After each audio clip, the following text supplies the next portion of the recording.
Imagine this situation. Your company is localizing a European machine for manufacturing in India. The original engineering drawing specifies S355, J2, plus N, according to EN 10025. An Indian steel supplier proposes E350, grade C, according to IS 2062. The supplier explains, both materials have approximately 350 megapascals of yield strength. Therefore, they are equivalent. The proposal appears attractive. The purchasing team sees lower material cost. The localization team sees shorter lead times. The production team sees improved local availability. And the project team wants rapid approval. But one critical engineering question remains. Are these materials actually equivalent? Similar yield strength does not necessarily mean equivalent material performance. What if the impact toughness requirements are different? What if the original material is qualified for impact loading at -20 degrees Celsius, while the proposed material has different impact test requirements? What if the original steel is supplied in a normalized or normalized rolled condition, but the proposed material has a different delivery condition? What if differences in chemical composition increase hardenability and affect weldability? Could the proposed material require additional preheating during welding? Could it increase the risk of hydrogen-assisted cracking in thick or highly restrained welded joints? And could a material suitable for a stationary support frame become unsuitable for a dynamically loaded excavator boom, drill rig structure, crane component, or mining machine chassis? These questions demonstrate why material equivalence is more complex than matching two grade names in a conversion table. Material substitution is a multidimensional engineering assessment. In this video, we will develop a structured method for evaluating an Indian structural steel as a potential substitute for a European EN 10025 material. We will examine material standards, grade designations, product form, material thickness, strength, ductility, impact toughness, chemical composition, carbon equivalent, weldability, delivery condition, certification, manufacturing compatibility, and application-specific validation. We will also examine a practical comparison between S355, J2, plus N and IS 2062, E350, grade C. Finally, we will introduce a practical decision support tool called the Material Equivalence Confidence Matrix. This method can help engineers classify a proposed material as technically unsuitable, requiring additional investigation, potentially acceptable with conditions, or a strong candidate for formal engineering approval.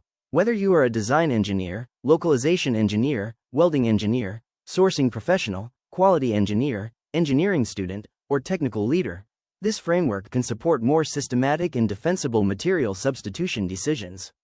The objective is not simply to identify a similar local grade.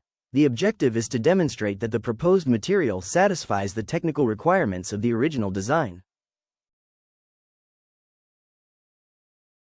Material localization is widely used in mining equipment, construction machinery, cranes, industrial equipment, agricultural machinery, rail vehicles, and large welded structures. European engineering drawings frequently specify structural steels according to the EN 10025 standard family. Here are some common examples. When manufacturing is localized in India, importing the original European steel may introduce commercial and operational challenges. These may include higher procurement cost, longer lead times, large minimum order quantities, foreign exchange exposure, import dependency, additional logistics costs, limited local stock availability, and increased inventory requirements. For these reasons, engineering teams may evaluate locally available structural steels according to IS 2062. The European standard, EN 10025, is not a single material specification. It is a complete family of European standards. This standard family covers different categories of hot-rolled structural steel. Part 1 defines the general technical delivery requirements. It provides the common framework used across the EN 10025 standard family. Part 2 covers non-alloy structural steels. This part includes many commonly used structural steel grades. Examples include S235, S275, and S355. These grades are widely used in buildings, bridges, industrial structures, machinery frames, and welded engineering components. Part 3 covers weldable, fine-grained structural steels. These steels are supplied in the normalized or normalized rolled delivery condition. Examples include S355, N and S355, NL. The letter N indicates the normalized, or normalized rolled, delivery condition. The letters NL identify grades with additional low-temperature toughness requirements. Part 4 covers weldable, fine-grained structural steels produced by thermomechanical rolling. Examples include S355, M, and S355, ML. The letter M identifies the thermomechanically rolled delivery condition. The letters ML identify thermomechanically rolled grades with additional low-temperature toughness requirements. Part 5 covers structural steels with improved resistance to atmospheric corrosion. These materials are commonly known as weather-resistant structural steels. They are designed to provide improved durability in suitable atmospheric environments. Part 6 covers high-yield strength structural steels. These steels are supplied in the quenched and tempered delivery condition. An example is S690, Q. The letter Q identifies the quenched and tempered delivery condition.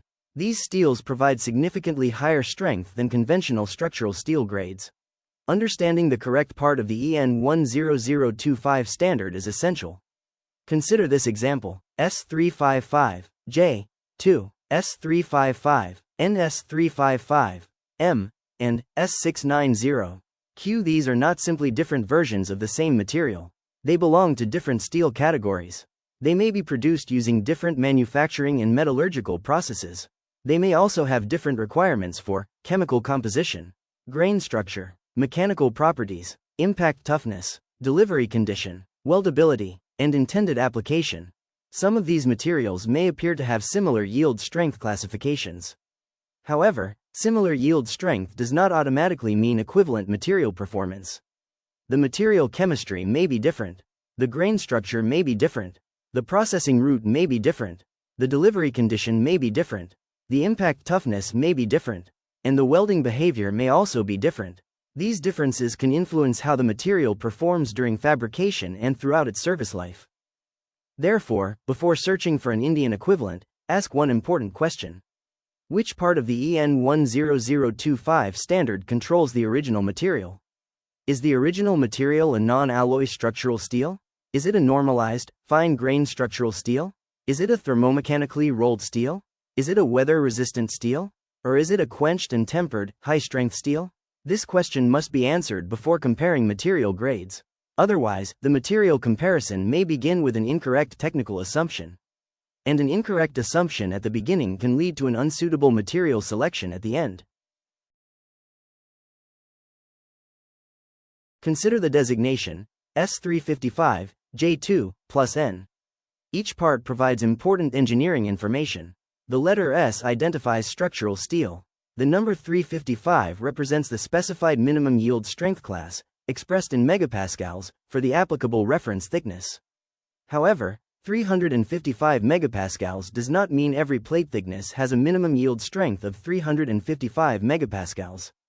In structural steel standards, the specified minimum yield strength can decrease as material thickness increases.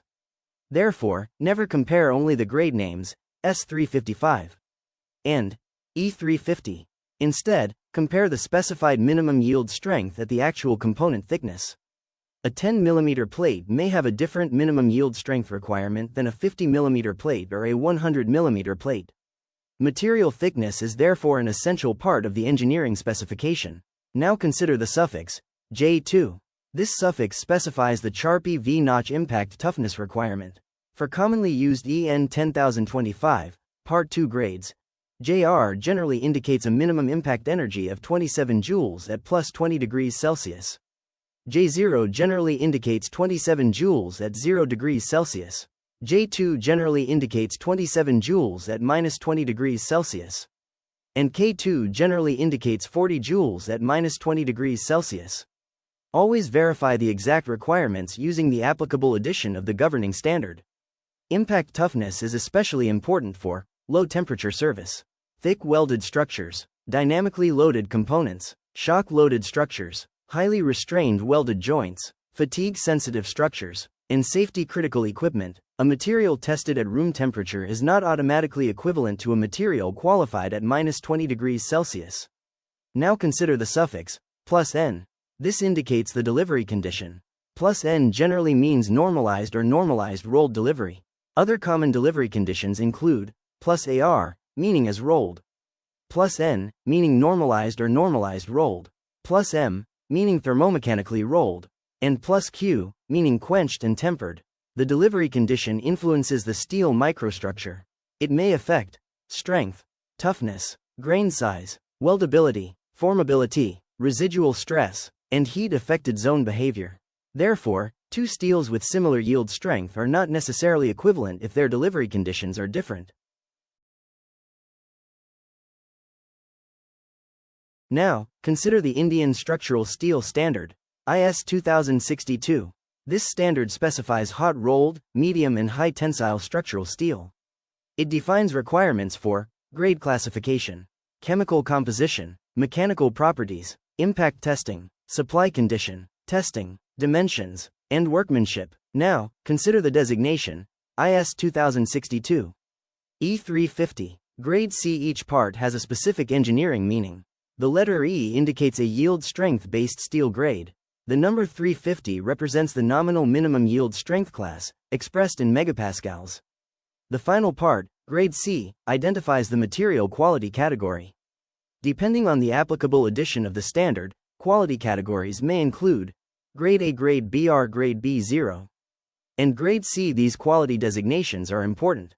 They influence requirements for impact testing, material toughness, and overall material quality. For critical engineering applications, always specify the complete material designation.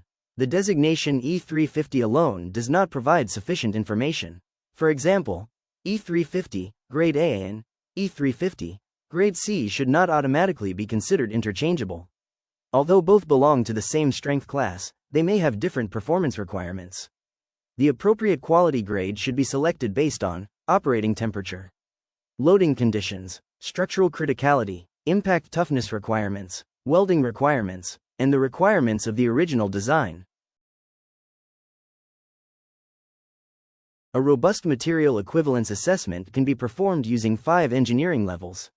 Level 1. Material identity. Confirm the applicable standard, the standard edition, the complete material grade, the toughness designation, the product form, the material thickness, and the delivery condition. Level 2. Mechanical performance. Compare yield strength, tensile strength, elongation, and impact toughness. Always compare these properties for the correct material thickness and the specified test conditions.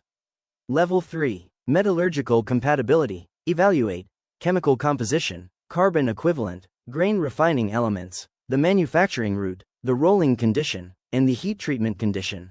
Level 4. Manufacturing compatibility. Assess weldability, formability, machinability, thermal cutting performance, heat-affected zone behavior, and compatibility with existing welding procedures.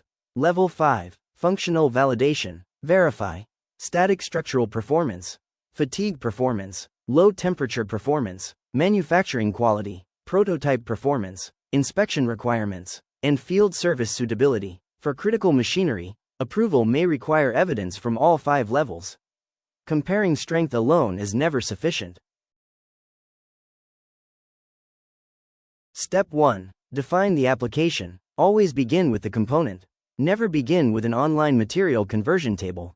Identify the function of the component. Is it a machine frame, a boom, a mast, a chassis, a maintenance platform, a support bracket, a lifting structure, a protective guard, or a fatigue-critical welded assembly? Next, determine the loading conditions.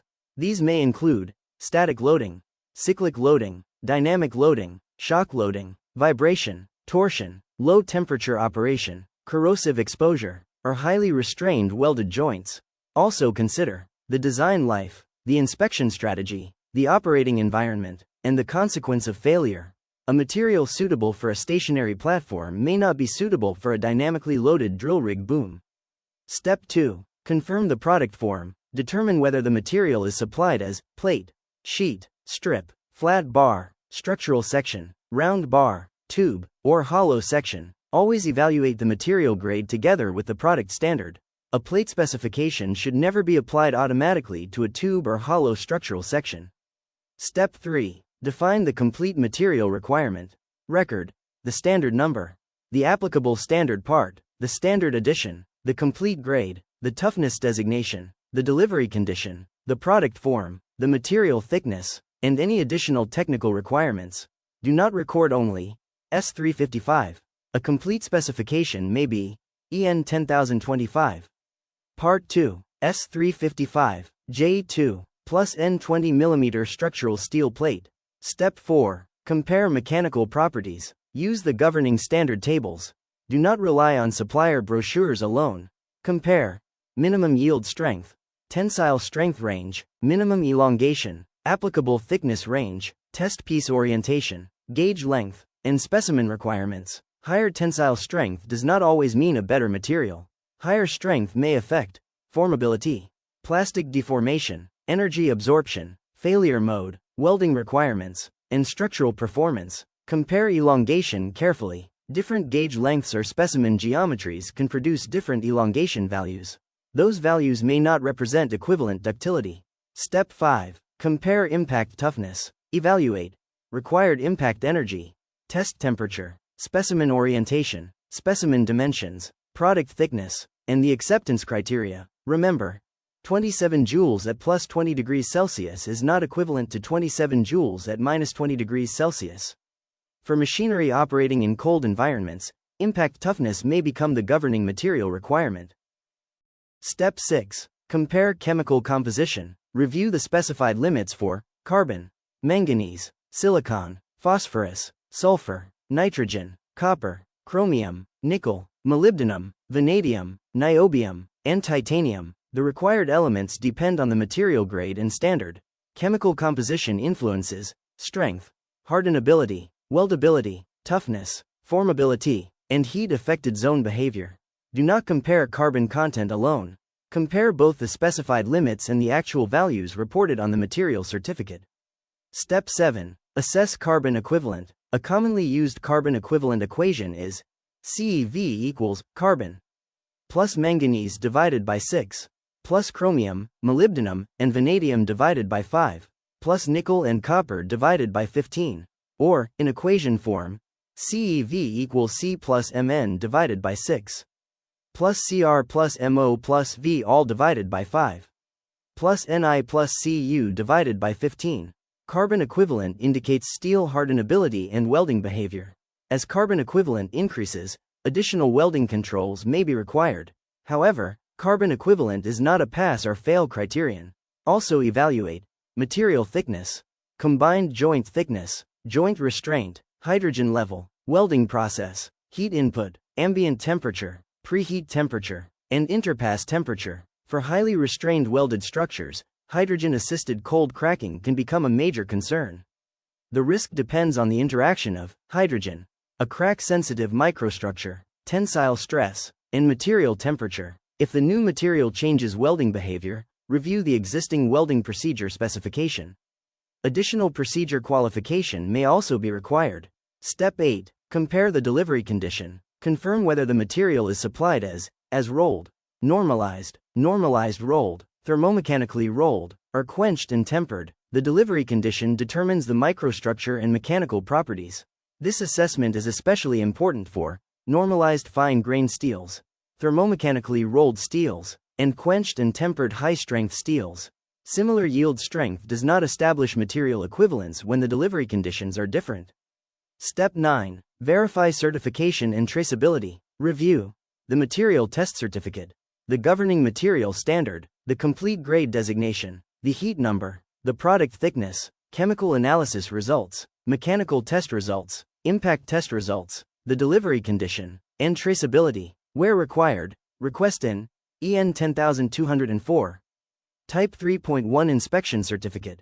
Never approve a material certificate based only on the grade name. Verify the actual reported values. Also confirm complete traceability between the supplied material and the certificate using the heat number and identification system. Step 10. Validate the material. The level of validation should match the component risk and the consequence of failure.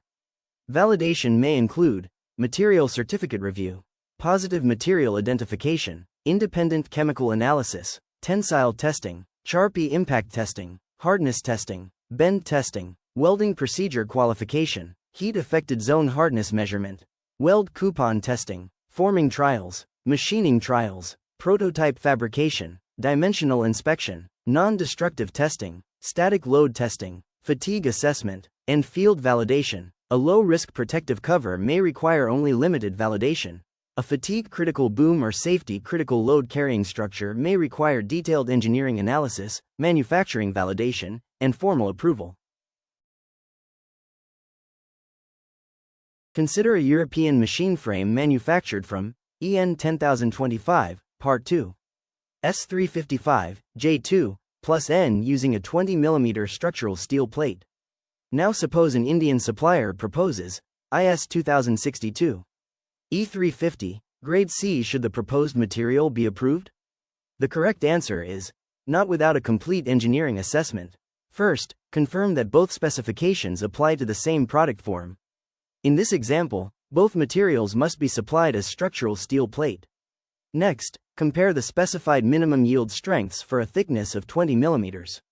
Do not compare only the grade numbers, 355 and 350. Instead, compare the actual minimum yield strength values specified for the applicable thickness range in the governing editions of both standards.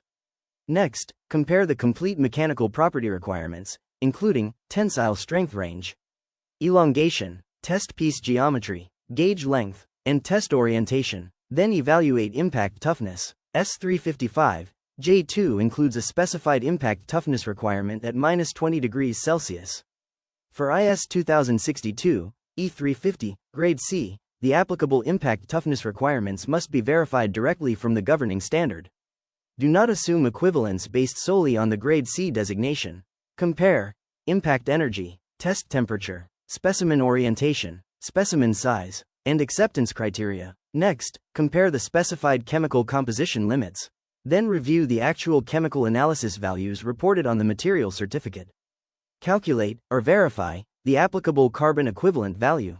Then assess whether the proposed material changes, preheat requirements, heat input limits, interpass temperature control, hydrogen control requirements, or the applicability of the qualified welding procedure. Next, verify the delivery condition. The original specification requires +N. Therefore, confirm that the proposed Indian steel is supplied in an equivalent delivery condition and has undergone the required metallurgical processing route. Finally, verify material certification, heat number traceability, manufacturing compatibility, inspection requirements, structural performance, and application-specific validation. If every mandatory engineering requirement is satisfied, the proposed material may be accepted as an application-specific substitute. However, it should not be automatically described as a direct equivalent. A more technically accurate engineering statement is IS 2062, E350, grade C, is proposed as an application-specific substitute for EN 10025. Part 2, S355, J2, plus N. Final acceptance is subject to verification of thickness-dependent mechanical properties, impact toughness, chemical composition, delivery condition, weldability, certification, manufacturing compatibility, and application-specific validation. This wording correctly recognizes that material equivalence is never determined by grade designation alone. It is established only after verifying the complete technical specification and confirming that the material satisfies the requirements of the intended application.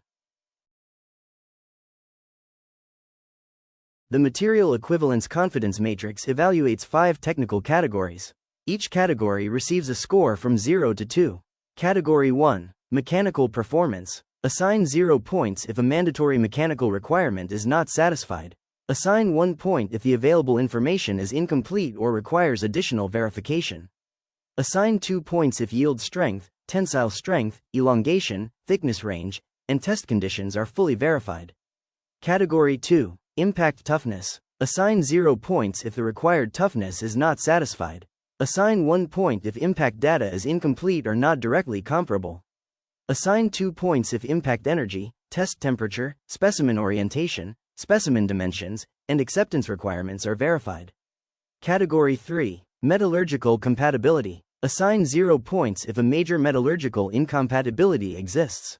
Assign 1 point if differences require additional engineering review. Assign 2 points if chemical composition, carbon equivalent, manufacturing route, and delivery condition are acceptable. Category 4, Manufacturing compatibility. Assign 0 points if the proposed material is incompatible with the approved manufacturing process. Assign 1 point if welding review, procedure qualification, or manufacturing trials are required. Assign 2 points if welding, cutting, forming, machining, and fabrication compatibility are verified.